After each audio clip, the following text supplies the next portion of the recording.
बिहार विधानसभा चुनाव से पहले प्रशांत किशोर ने एक बड़ी कार्ड खेल दिया है। प्रशांत किशोर ऑलरेडी बता चुके हैं कि बिहार विधानसभा चुनाव में, आगामी बिहार विधानसभा चुनाव में 40 सीट ऐसे हैं जो महिलाओं को दिया जाएगा। 40 उसको लेकर भोजपुरी की पावर स्टार कहे जाने वाले पवन सिंह की पत्नी ज्योति सिंह भी विधानसभा चुनाव 2025 को लेकर बिहार में सरगर्मी तेज हो चुका है। प्रशांत किशोर हर मौके पर अपनी पार्टी को मजबूत करने में जुट चुके हैं। वो चाहे आईएएस आईपीएस अधिकारी हो या फिर भोजपुरी इंडस्ट्री के कोई बड़े कलाकार हो, हिंदी बड़े कलाकार हो। आपने देखा कि अक्षरा सिंह प्रशांत किशोर के जन सूत्रधार पार्टी से जुड़ी थी और उसके बाद से कई सुर्खियों में बात चला था। प्रशांत किशोर ऑलरेडी बता चुके हैं कि 40 सीट जो है बिहार में महिलाओं के लिए दिया जाएगा और उस पर चुनाव के लेकर तैयारी चल रहा है।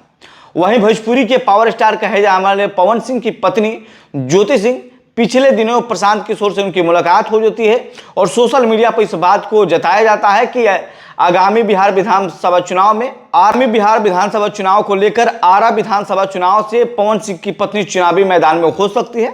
उस प्रशांत किशोर जो जन स्वराज पार्टी के सूत्रधार हैं, पिछले दिन आपने देखा कि कई आईएएस आईपीएसओं को उन्होंने अपने पार्टी में मिलाया था, सदस्यता दिलाया था। उसके बाद से भोजपुरी के पावर स्टार पवन सिंह, जिनका नाम भोजपुरी इंडस्ट्री में सबसे बड़ा है और लोकसभा चुनाव में चर्चा का केंद्र खुद थे, अब बिहार विधानसभा चुनाव में अब उनकी पत्नी का चर्चा जोरों शोरों से होना शुरू हो चुका है।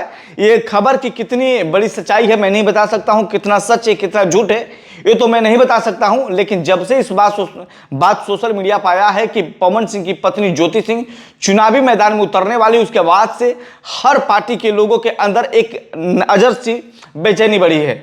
अब पिछले दिनों ने आपने देखा कि पवन सिंह को लेकर कई प्रकार के सवाल खड़ा हो रहा था, लेकिन अब उनकी पत्नी राजनीति में जब एंट्री करने वाली हो, वो भी देश के चाणक्य, राजनीति के चाणक्य कहे जाते हैं प्रशांत किशोर, उनके पार्टी जनसुराज से, तो बिहार का स्थिति क्या होगा।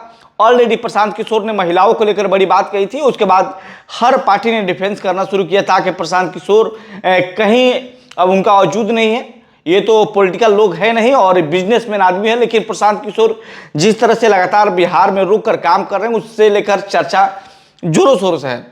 और प्रशांत किशोर की पार्टी ने ऐलान कर दिया है कि 40 सीट जो है बिहार में महिलाओं को लेकर रखा गया है। जो कभी राजनीति में कदम नहीं रखी उनके लिए 40 सीट रखा गया है। तो पहली बार हो सकता है यदि पवन सिंह की पत्नी ज्योति सिंह चुनावी मैदान में उतरती है तो ये 40 सीटों में से एक सीट आरा का उनको मिल जाएगा और वहां से चुनावी मैदान में उतरेंगे और चुनाव लड़ेंगी। हार जीत तो वहां की जनता तय करेगी, क्योंकि जिस प्रकार से पवन सिंह के चर्चा 2024 के लोकसभा चुनाव में था, उसके बाद से पवन सिंह की पत्नी ज्योति सिंह की चर्चा 2025 के विधानसभा चुनाव में होने वाला है। लेकिन उससे पहले बता दें कि कई पार्टी के लोगों ने कहा कि प्रशांत किशोर जी का कोई जमीन नहीं है और वो हवा में उड़ रहे हैं।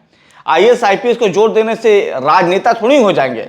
आईएएस आईपीएस आज मारे फिर रहे हैं, जो जिसको मन करता है, कुछ घपला किया है चाहे घोटाला किया है, वो नौकरी छोड़ता है, उसके बाद आके पार्टी ज्वाइन करता है। अन्य पार्टियों में जगह नहीं मिलता है तो प्रशांत किशोर के पास ऐसा जगह है, जाइए वहां पर और सदस्यता ले लीजिए। अब आने वाला वक्त बताएगा कि प्रशांत किशोर की पार्टी में कितनी ताकत है या नहीं है। लेकिन जब से इस बात को लेकर सामने आया है कि पवन सिंह की पत्नी चुनावी मैदान में उतरेगी, उसके बाद पवन सिंह के सोशल मीडिया को खंगाला मैंने और देखा कि कहीं क्या पवन जी ने इस बात को जिक्र किया है।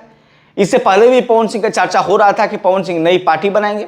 क्या पवन सिंह नई पार्टी बना के अपनी चुनावी मैदान में पत्री खड़ा करेंगे या फिर जन स्वराज पार्टी के सूत्रधार प्रशांत किशोर के कंधे में कंधे मिलाकर बिहार में नई बिहार बनाने की जो परिकल्पना प्रशांत किशोर ने किया है उसमें शामिल होंगे। लेकिन चर्चा इस बात का है कि प्रशांत किशोर की पार्टी में पवन सिंह की पत्नी का एंट्री हो गया है।